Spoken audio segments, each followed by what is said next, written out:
Karimnagar municipal corporation కట్టా రాంపూర్లోని auto stand నుంచి కోతి రాంపూర్ వెళ్లే దారి చిరుజల్లెలకే రోడ్డుపైన నీరు నిలిచి చెరువులను తలపిస్తున్నాయని సిపిఎం నగర కార్యదర్శి గుడికందుల సత్యం అన్నారు. ఇక సిపిఎం నగర కమిటీ ఆధ్వర్యంలో పాడైన రోడ్లపైన చేపలు పడుతూ వినూత్న నిరసన కార్యక్రమం నిర్వహించారు. ఈ సందర్భంగా సిపిఎం నగర కార్యదర్శి గుడికందుల సత్యం మాట్లాడుతూ స్మార్ట్ సిటీగా ఎంపికైన కరీంనగర్లో చిరుజల్లెలకు రోడ్లన్నీ జలమయమవుతున్నాయని, 9వ డివిజన్, 32, 11వ డివిజన్లలో రోడ్లు బాగు చేస్తామని 2 సంవత్సరాల క్రితం ఆగమేఘాల మీద తవ్వి వదిలేశారని, దీని మూలంగా రోడ్లన్నీ చెరువులను తలపిస్తున్నాయని అన్నారు. స్థానిక కట్టా రాంపూర్ ప్రజల ఓట్లతో గెలిచిన ప్రజాప్రతినిధులు రోడ్లు బాగు చేయడంలో నిర్లక్ష్యంగా వ్యవహరిస్తున్నారని ఆవేదన వ్యక్తం చేశారు.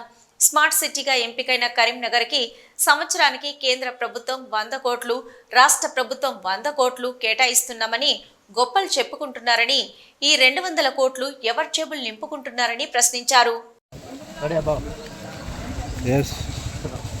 స్మార్ట్ సిటీగా ఎంపికైనటువంటి కరీంనగర్ పట్టణంలో 9వ డివిజను, 11వ డివిజను, అలాగే 30వ డివిజన్ సంబంధించినటువంటి 32వ డివిజన్ సంబంధించినటువంటి సరౌండింగ్ ఏరియా హద్దులలో గిద్దెపెరుమల్ల గుడికి వెళ్ళేటువంటి దారిలో కట్రాంపూర్ నుండి గిద్దెపెరుమల్లకు వెళ్ళేటువంటి దారి ఒక చెరువులాగా తలపిస్తూ ఉన్నది.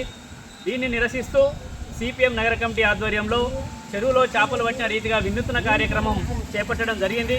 ఇప్పుడైనా నగరపాలక అధికారులు కానీ, మేయర్ కానీ, లోకల్లో ఉన్నటువంటి ఎమ్మెల్యే కానీ, అట్లాగే సెంట్రల్లో సహాయ మంత్రి బండి సంజయ్ కానీ వెంటనే స్పందించి కేంద్రం నుండి కానీ, రాష్ట్రం నుండి కానీ నిధులు తీసుకొచ్చి ఇక్కడ రోడ్డును వెంటనే బాగు చేయాలని చెప్పి సిపిఎంగా డిమాండ్ చేస్తూ ఉన్నాం.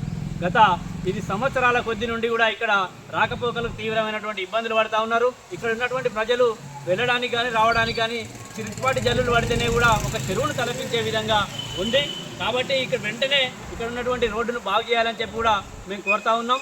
ఇక్కడ ఉన్నటువంటి ప్రజల ఓట్లతో గెలిచినటువంటి నాయకులు ఈరోజు ఈ రోడ్డు గురించి ప్రశ్నించకపోవడం కానీ, ఈ రోడ్డును బాగు చేయకపోవడం కానీ ఇది హాస్యాస్పదంగా ఉంటుంది. కేంద్ర ప్రభుత్వం ఏమో మేము 100 కోట్లు పెడుతున్నాం సంవత్సరానికి స్మార్ట్ సిటీగా ఎంపికైనందుకని చెప్తా ఉన్నారు.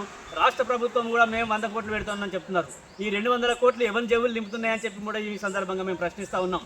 అంటే కార్పొరేటర్లు కానీ, కాంట్రాక్టర్లు కానీ కుమ్మక్క అయిపోయి ప్రజలకు చెందవలసినటువంటి సౌకర్యాలను చెందకుండా వాళ్ళ జేబులు నింపుకుంటున్నారా అని చెప్పి కూడా మేము సూటిగా ప్రశ్నిస్తున్నాం. వెంటనే తక్షణమే ఇక్కడ ఉన్నటువంటి రోడ్డును మరమ్మతు చేయాలి, వెంటనే ఈ రోడ్డును బాగు చేయాలని చెప్పి కూడా మేము సిపిఎంగా డిమాండ్ చేస్తున్నాం. లేదంటే ఇక్కడ ఉన్నటువంటి స్థానిక ప్రజలందరినీ ఐక్యం చేసి ఈ రోడ్డును బాగు చేసేంత వరకు, కొత్త రోడ్డు వేసేంత వరకు కూడా పోరాటాన్ని ఉధృతం చేస్తామని చెప్పి కూడా ఈ సందర్భంగా హెచ్చరిస్తూ ఉన్నాం. గుడికందుల సత్యం, సిపిఎం నగర కార్యదర్శి.